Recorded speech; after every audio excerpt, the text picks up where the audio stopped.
Hi friends, welcome to Shami's kitchen. എല്ലാവർക്കും സുഖമാണല്ലോ.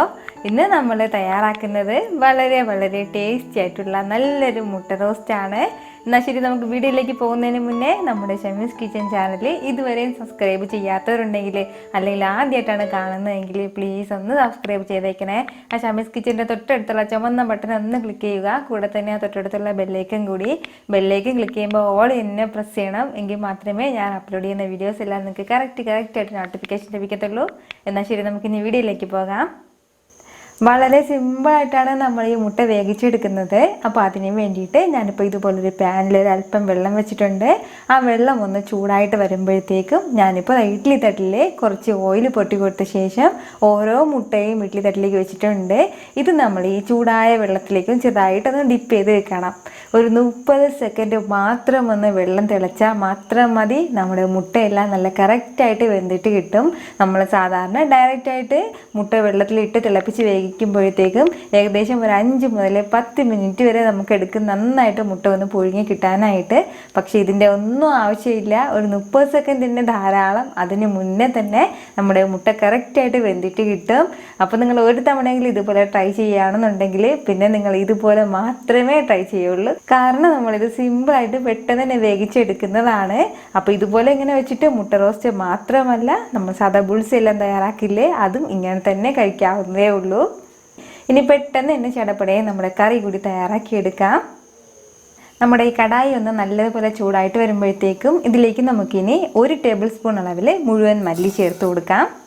പിന്നെ വേണ്ടത് 1 ടീസ്പൂൺ അളവിൽ കുരുമുളകാണ്, മുഴുവൻ കുരുമുളകാണ്. കൂടെ തന്നെ ചെറിയൊരു പീസ് കറുവാപ്പട്ട കൂടി. പിന്നെ വേണ്ടത് ഒരു 2 വറ്റൽമുളകാണ്. ഇത് ഇത്രയും ചേർത്തിട്ട് നമുക്ക് നല്ലതുപോലെ ഒന്ന് വറുത്തെടുക്കാം. ഇത് ഇത്രയും മതിയാവും. ഇനി നമുക്ക് ഒരു മിക്സിയുടെ ചെറിയ ജാറിലേക്കൊന്ന് മാറ്റിയിട്ട് ചെറുതായിട്ടൊന്ന് പൊടിച്ചെടുക്കാം. ഇനി നമുക്ക് ഇതിലേക്ക് ഒരു 2 ടേബിൾ സ്പൂൺ അളവിൽ ഓയിൽ ഒഴിച്ചു കൊടുക്കാം. പിന്നെ വേണ്ടത് 1 ടീസ്പൂൺ അളവിൽ ഇഞ്ചി വെളുത്തുള്ളി പേസ്റ്റാണ്. കൂടെ തന്നെ ഒരു ചെറിയ സവാള ചെറുതായിട്ട് അരിഞ്ഞിട്ട് എടുത്തിട്ടുണ്ട്. വളരെ ചെറിയ സവാളയാണ്, അതുകൂടി ചേർക്കാം. ഇനി നമുക്ക് ഈ സവാള നല്ലതുപോലെ ഒന്ന് വഴറ്റി കൊടുക്കാം. നല്ലൊരു ഗോൾഡൻ കളർ ആകുന്നത് വരെ നമ്മളൊന്ന് വഴറ്റി കൊടുക്കണം.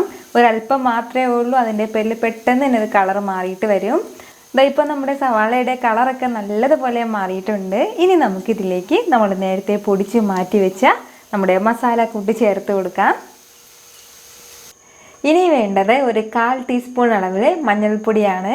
കൂടെ തന്നെ ഒരു 1/2 ടീസ്പൂൺ അളവിൽ മുളക് പൊടി കൂടി ചേർക്കുകയാണ്. ഇത് കശ്മീരി മുളകാണ്, അതിൻ്റെ പേരിൽ എരിവ് നല്ല കുറവാണ്. അതിനുശേഷം പിന്നെ നമുക്കിതിലേക്ക് വേണ്ടത് തൈരാണ്. ഞാനിപ്പോൾ ഒരു 1/2 കപ്പ് അളവിൽ തൈര് എടുത്തിട്ടുണ്ട്. ഇച്ചിരി പുളിയുള്ള തൈരാണ് എടുത്തിട്ടുള്ളത്. നമ്മളിതിലേക്ക് തക്കാളി ഒന്നും ചേർക്കുന്നില്ല. അപ്പോൾ ഈ തൈര് കൂടി ചേർത്ത് കൊടുത്തിട്ട് നന്നായിട്ടൊന്ന് മിക്സ് ചെയ്ത് കൊടുക്കാം. നമുക്ക് നല്ലതുപോലെ ഒന്ന് വഴറ്റി കൊടുക്കാം. ഫ്ലെയിം നന്നായിട്ട് സിമ്മിൽ തന്നെ വെച്ചിരുന്നാൽ മതിയാവും. അതിനുശേഷം പിന്നെ നമ്മൾ നേരത്തെ വേവിച്ച് വെച്ചിരുന്ന മുട്ട കൂടി ചേർത്ത് കൊടുത്തിട്ട് നല്ലതുപോലെ ഒന്ന് വഴറ്റിയെടുക്കാം. അപ്പോൾ ഞാൻ ഇതിലേക്ക് ആവശ്യത്തിനുള്ള ഉപ്പ് കൂടി ചേർത്തിട്ടുണ്ടായിരുന്നു. അപ്പോൾ അത് വീഡിയോയിൽ കിട്ടിയിട്ടില്ല. അപ്പോൾ നിങ്ങൾ ആവശ്യത്തിനുള്ള ഉപ്പ് കൂടി ചേർത്തേക്കണം. ഇത് നല്ലതുപോലെ ഒന്ന് വഴറ്റി കൊടുത്ത ശേഷം ഒരു 2 മിനിറ്റ് നമ്മൾ അടച്ചു വെച്ച് വേവിച്ചെടുക്കുകയാണെന്നുണ്ടെങ്കിൽ നമ്മുടെ വളരെ ടേസ്റ്റി ആയിട്ടുള്ള മസാല മുട്ട റോസ്റ്റ് നല്ല സൂപ്പറായിട്ട് റെഡി ആയിട്ടുണ്ടാവും. അധികം ഗ്രേവി ഒന്നും ഇല്ലാത്തൊരു മുട്ട റോസ്റ്റാണിത്. ഉറപ്പായിട്ട് നിങ്ങളിത് ട്രൈ ചെയ്ത് നോക്കണം. നിങ്ങൾക്കിത് നല്ലതുപോലെ ഇഷ്ടമാവും. ഈ വീഡിയോ നിങ്ങൾക്ക് ഇഷ്ടമായിട്ടുണ്ടെന്നാണ് എൻ്റെ വിശ്വാസം. ഇഷ്ടമായാൽ ഇതൊന്ന് ലൈക്ക് ചെയ്തേക്കണം. ഇത് മറ്റുള്ളവരും കാണണമെന്ന് ആഗ്രഹിക്കുന്നുണ്ടെങ്കിൽ നിങ്ങളുടെ ഫ്രണ്ട്സിനും ഫാമിലിക്കും എല്ലാവർക്കും ഒന്ന് ഷെയർ ചെയ്ത് കൊടുക്കാനും മറക്കരുത്. വീണ്ടും നല്ലൊരു ഉഷാറ് വീഡിയോ ആയിട്ട് ഞാൻ വരുന്നതായിരിക്കും. അതുവരേക്കും എല്ലാവരും ഹാപ്പി ആയിട്ടിരിക്കുക, സന്തോഷമായിട്ടിരിക്കുക, ചിരിച്ചുകൊണ്ടിരിക്കുക. Take care friends.